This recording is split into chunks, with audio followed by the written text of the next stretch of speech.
অনলাইনের এই ভাইরাল দুটো আইসক্রিম আসলে কি অর্থিক নাকি শুধু হাইপ?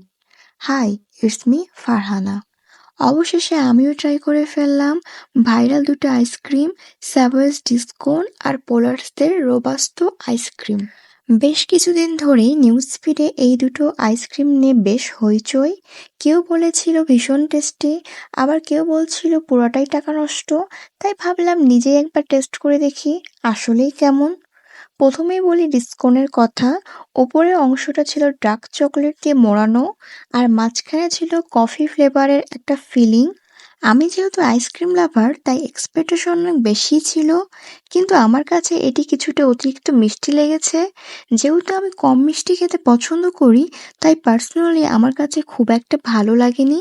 তবে যারা মিষ্টি ভালোবাসেন তাদের কাছে ভালো লাগতেই পারে। আরেকদিকে পোলার্সদের রোবাস্তো আইসক্রিম, ওপরের চকোলেটের লেয়ারটা মুখে দিলে একটা ক্রাঞ্চি ফিলিং আসছিল। পুরো আইসক্রিমটাই মূলত চকলেটে ঠাসা। চকলেট লাভারদের জন্য একদম পারফেক্ট চয়েস। তবে আমার মতো যারা লো সুগার পছন্দ করেন তাদের জন্য একটু হ্যাভি। আর এই দুইটা আইসক্রিমের দাম ১০০ টাকা করে। লাস্টে বলবো, এক একজনের টেস্ট এক এক রকম।